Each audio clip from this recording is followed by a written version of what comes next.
नमस्कार मित्रांनो, study first MPSCच्या या YouTube चॅनलवर तुम्हा सर्वांचं पुन्हा एकदा मनापासून स्वागत आहे। तर महाराष्ट्रातील समाज सुधारक या सिरीजमध्ये आपण ह्या लेक्चरमध्ये विष्णुबुवा ब्रह्मचारी यांसंदर्भात एक्झाम ओरिएंटेड पॉइंट्स कव्हर करणार आहोत। तर बघा मित्रांनो, ही जी सिरीज आहे यामध्ये आपण प्रत्येक समाज सुधारक जे आहेत ते इंडिव्हिज्युअली अभ्यासतो आहे। म्हणजे प्रत्येक व्हिडिओ लेक्चर मध्ये आपण एक समाज सुधारक अभ्यासतो। अशा पद्धतीने आपण याच्या आधी काही समाज सुधारकांचा आढावा घेतलेला आहे। त्या संदर्भातची जी प्लेलिस्टची जी लिंक आहे ती मी डिस्क्रिप्शन बॉक्स मध्ये दिलेली आहे। सो त्या डिस्क्रिप्शन बॉक्स मध्ये जाऊन तुम्ही ते लिंकवर क्लिक करा। तुम्हाला ते सगळे जे आपण आतापर्यंत समाज सुधारक बघितलेले आहेत त्यांच्या संदर्भातचे लिंक तुम्हाला मिळून जातील आणि मग ते तुम्ही समाज सुधारक वन बाय वन कव्हर करू शकता। ठीक आहे, किंवा जो समाज सुधारक तुम्हाला कव्हर करायचा राहिलेला आहे त्याच्यावर तुम्ही इंडिव्हिज्युअल लेक्चर सुद्धा बघू शकता। ठीक आहे, कारण आपण प्रत्येक समाज सुधारक सेपरेट अभ्यासतोय। सो आपण आता यामध्ये जे विष्णुबुवा ब्रह्मचारी आहेत यांच्या संदर्भात महत्त्वाचे पॉइंट्स आहेत त्यांचा आपण आढावा घेऊया। ओके, तर बघा विष्णुबुवा ब्रह्मचारी त्या संदर्भात जो नेटवर आपल्याला त्यांचा फोटो अवेलेबल झाला आहे तो तुम्ही बघू शकता अशा पद्धतीने। ठीक आहे, सो विष्णुबुवा ब्रह्मचारी तर यांचा कार्यकाळ जर आपण लक्षात घेतला तर 1825 ते 1879 बरोबर, 1825 ते 1879 या दरम्यान विष्णुबुवा ब्रह्मचारी यांचा कार्यकाळ होता। प्रश्न आपल्याला येऊ शकतो की विष्णुबुवा ब्रह्मचारी यांचं मूळ नाव काय? ठीक आहे, विष्णुबुवा ब्रह्मचारी यांचं मूळ नाव काय? तर बघा विष्णू भिकाजी गोखले। बघा विष्णू भिकाजी गोखले हे त्यांचं मूळ नाव आहे। हा पॉइंट इथे लक्षात ठेवायचा। यांचा जन्म ठिकाण जर आपल्याला विचारलं तर लक्षात घ्यायचं शिरवली, रायगड जिल्ह्यातील शिरवली हे विष्णुबुवा ब्रह्मचारी यांचं जन्म ठिकाण आहे, हे लक्षात ठेवायचं। त्यानंतर बघा पुढील त्यांच्या संदर्भात महत्त्वाची जी घडामोडी आहे तर बघा म्हणजे जवळजवळ जर बघायला गेलो तर 1874 बघा 1874 ठीक आहे या वर्षी त्यांनी म्हणजे वयाच्या 23व्या वर्षी त्यांनी आत्मसाक्षरतेसाठी घर सोडलं होतं। बघा आत्मसाक्षरतेसाठी घर सोडले आणि त्यांनी बघा सप्तशृंगी डोंगरावर त्यांनी साधनेस सुरुवात केली। म्हणजे विष्णुबुवा ब्रह्मचारी यांनी साधना कोणत्या डोंगरावर केली तर सप्तशृंगी डोंगरावर केली असं आपण लक्षात ठेवायचं। आणि यावेळी त्यांना एक साक्षात्कार झाला। ओके, तर साक्षात्कार काय झाला तर ते सुद्धा आपण लक्षात ठेवायचं। बघा तर पाखंड मताचे खंडन करून वैदिक धर्माची पुनर्स्थापना करावी। बरोबर, वैदिक धर्माची पुनर्स्थापना करावी असा साक्षात्कार या विष्णुबुवा ब्रह्मचारी यांना झाला होता आणि मग त्यानंतर त्यांनी वैदिक धर्माच्या प्रचाराचा आरंभ केला। ठीक आहे, बघा विष्णुबुवा ब्रह्मचारी हे जर आपण प्रामुख्याने विचार करायला गेलो तर ते वैदिक धर्माचे प्रचारक होते। हा पॉइंट सुद्धा आपण लक्षात ठेवायचा, वैदिक धर्माचे प्रचारक। ओके, मग त्यांनी कधीपासून वैदिक धर्माचा प्रसार करण्यास सुरुवात केली सो ज्यावेळी त्यांना साक्षात्कार झाला की पाखंड मताचे खंडन करून वैदिक धर्माची पुनर्स्थापना करावी।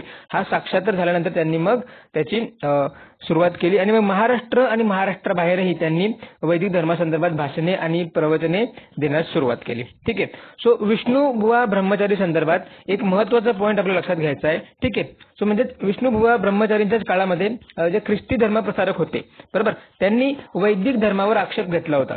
बरोबर, जे ख्रिस्ती धर्म प्रचारक होते त्यांनी त्यांच्या धर्माचा प्रसार करण्यासाठी वैदिक धर्मावर आक्षेप घेतला होता आणि त्यांच्या धर्माचा प्रसार सुरू केला। ठीक आहे, त्यामुळं बघा तर ह्या विष्णुबुवा ब्रह्मचारी हे त्यांच्या संदर्भात एक महत्त्वाचा पॉइंट लक्षात ठेवायचा तो म्हणजे समुद्रकिनारीचा वादविवाद। ओके, समुद्रकिनारीचा वादविवाद हा विशेषतः म्हणजे तर जे ख्रिस्ती धर्म प्रसारक आहेत त्यांच्याशी केलेला जो वादविवाद आहे हे लक्षात ठेवायचं। तर बघा 1857 पासून आपण लक्षात ठेवा तर मुंबई समुद्र किनाऱ्यावर दर गुरुवारी विष्णुबुवा ब्रह्मचारी यांचा ख्रिस्ती मिशनऱ्यांशी वादविवाद सूत्रे चालायची। बरोबर, म्हणजे ते वैदिक धर्माचा म्हणजे हे जे विष्णुबुवा ब्रह्मचारी आहेत ते वैदिक धर्माचा प्रसार किंवा वैदिक धर्माला ते प्रचार करण्यासाठी त्या ख्रिस्ती मिशनऱ्यांसाठी दर गुरुवारी ठीक आहे मुंबईच्या समुद्र किनाऱ्यावर वादविवाद सूत्रे चालवत असत. बरोबर. तर लक्षात काय काय ठेवायचे तिथे, कुठेही वादविवाद सूत्रे चालायची तर मुंबईच्या समुद्र किनाऱ्यावर. कोणता वार असायचा दर गुरुवारी आणि कोणासोबत तर ख्रिस्ती मिशनऱ्यांसोबत हे वादविवाद सूत्रे चालायची. तर या वादविवाद सूत्रांचं वैशिष्ट्य आपण लक्षात ठेवायचं ते म्हणजे की या भाषणास एक आणा फी ठेवूनही लोकांची गर्दी व्हायची. ठीक आहे बाबा, या भाषणामध्ये एक आणा फी असायची आणि तरीही ही भाषणं ऐकण्यासाठी किंवा ही वादविवाद सूत्रे ऐकण्यासाठी लोक त्या ठिकाणी गर्दी करायचे. हे या सूत्रांचं वैशिष्ट्य होतं. मग बघा, ही जी विष्णुबुवा ब्रह्मचारी यांची जी वादविवाद सूत्रे होती त्यांचं संपादन 1890ला रेव्हरंड जॉर्ज बोएन यांनी संपादन केलं आणि त्याला त्यांनी नाव दिलं समुद्रकिनारीचा वादविवाद. ठीक आहे. सो यावर आयोगाने प्रश्न विचारलेला आहे. समुद्रकिनारीचा वादविवाद या पॉइंटवर आयोगाने प्रश्न विचारलेला आहे, म्हणून आपल्यासाठी हा महत्वाचा आहे आणि एवढेच पॉइंट त्या संदर्भात इथे आपल्या लक्षात घेणं गरजेचं आहे. ठीक आहे. मग त्यानंतर बघा, विष्णुबुवा ब्रह्मचारी यांनी वैदिक धर्म कसा महान आहे, बघा वैदिक धर्म कसा महान आहे यासाठी एक वृत्तपत्र सुरू केले, ते म्हणजे वर्तमान दीपिका. बघा, वर्तमान दीपिका हा एक वृत्तपत्र सुरू केला. बरोबर. हा कोणी सुरू केला तर विष्णुबुवा ब्रह्मचारी यांनी सुरू केला आणि याच्यामध्ये ठीक आहे या वृत्तपत्राद्वारे त्यांनी बघा तर जी ख्रिस्ती मिशनरी आहेत ते वैदिक धर्माला काय करायचे, बघा वैदिक धर्मावर टीका करायचे. तर वर्तमान दीपिका या वृत्तपत्रातून वैदिक धर्मावरील टीकेला प्रत्युत्तर दिले. ठीक आहे. मग हे प्रत्युत्तर कोणाला दिलं असेल तर जे ख्रिस्ती मिशनरी आहेत, ठीक आहे, ख्रिस्ती मिशनरी आहेत त्यांना हे प्रत्युत्तर दिलं. कोणत्या वृत्तपत्रातून तर वर्तमान दीपिका. मग हा पॉईंट सुद्धा आपल्यासाठी महत्वाचा आहे की विष्णुबुवा ब्रह्मचारी यांनी वैदिक धर्मावरील टीकेला ख्रिस्ती धर्मांना खालीलपैकी कोणत्या वृत्तपत्राद्वारे प्रत्युत्तर दिले. बरोबर. मग ते वृत्तपत्र वर्तमान दीपिका हे आपण लक्षात ठेवायचं आहे. ठीक आहे. त्यानंतर या विष्णुबुवा ब्रह्मचारी यांची खरी ओळख वेदोक्त धर्मप्रकाश या ग्रंथामुळे झाली. ठीक आहे. विष्णुबुवा ब्रह्मचारी यांची खरी ओळख वेदोक्त धर्मप्रकाश या ग्रंथामुळे झालेली आहे. ठीक आहे. सो बघा, हा जो ग्रंथ आहे याचे जे पेज किंवा पानं आपण लक्षात घेतलं 700+ याची पानं होती हे लक्षात ठेवायचं आणि याच्यामध्ये एकूण 25 प्रकरणं होते आणि या वेदोक्त धर्मप्रकाश या ग्रंथामध्ये त्यांनी वैदिक धर्माचे विवेचन केलेलं आहे. बघा, वैदिक धर्माचे विवेचन. ओके. कशामध्ये तर वेदोक्त धर्मप्रकाश आणि याच ग्रंथामुळे विष्णुबुवा ब्रह्मचारी खरे ओळखीस आले होते. त्यानंतर त्यांनी 1867ला बघा 1867ला एक निबंध लिहिला. ठीक आहे. दुसरा की सुखदायक राज्य प्रकरणी. बघा कोणता निबंध लिहिला, सुखदायक राज्य प्रकरणी हा निबंध लिहिला आणि याच्यामध्ये त्यांनी आदर्श राज्याची कल्पना मांडली होती. आणि या सुखदायक राज्य प्रकरणी म्हणजे 1867ला त्यांनी लिहिला. तर त्यावेळी समकालीन एक प्रकाशन झाले. ठीक आहे. ते म्हणजे कार्ल मार्क्सचे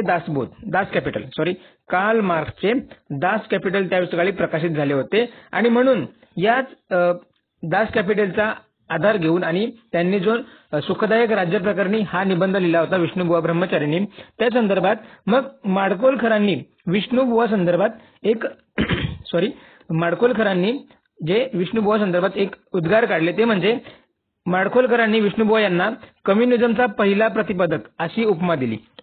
बघा, या माडखोलकर जे होते त्यांनी कम्युनिझमचा पहिला प्रतिपादक अशी उपमा दिली होती. मग सुखदायक राज्य प्रकरणी यामध्ये जे विष्णुबुवा ब्रह्मचारी होते यांनी काही मते मांडली होती. त्यामध्ये जर बघायला गेलो तर म्हणजे पहिलं बघायला गेलं तर सर्व जमीन, उद्योगधंदे, कारखाने व दळणवळणाची साधने ही सर्व सरकारच्या मालकीची असावीत. खाजगी संपत्ती हीच दुःखाचे मूळ कारण आहे असे विष्णुबुवा ब्रह्मचारी मानायचे. त्यानंतर बघा की मुली 5 वर्षाची झाली की त्यांना सरकारच्या हवाली करावे.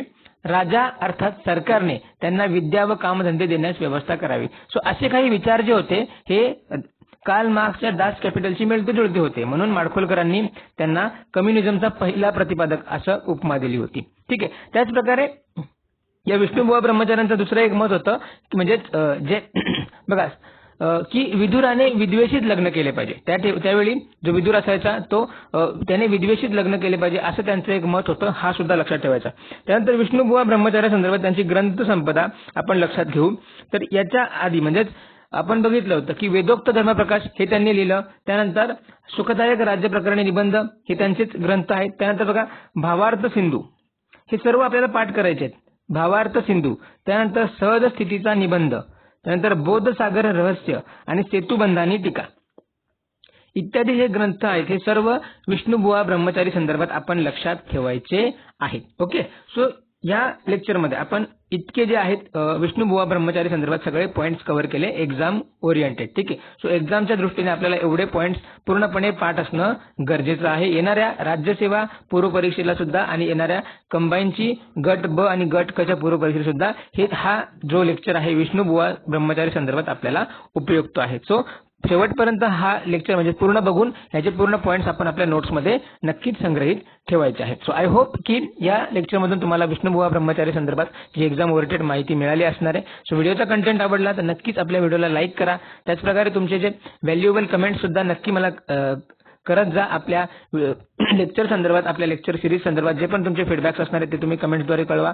त्याचप्रकारे आपल्या ह्या लेक्चर सिरीजचा तुम्हाला तुमच्या अभ्यासात फायदा होतोय की नाही ते सुद्धा मला कळवा, जेणेकरून अधिकाधिक चांगले लेक्चर्स कंडक्ट करण्यासाठी मला एनर्जी मिळेल. ठीक आहे. आणि आतापर्यंत आपल्या स्टडी फर्स्ट MPSCच्या YouTube चॅनलला तुम्ही सबस्क्राईब केलं नसेल तर नक्की सबस्क्राईब करून घ्या आणि जास्तीत जास्त आपल्या चॅनलला शेअर करा, जेणेकरून सर्वांना हे लेक्चर मोफत अवेलेबल होतील. ठीक आहे. So thank you very much.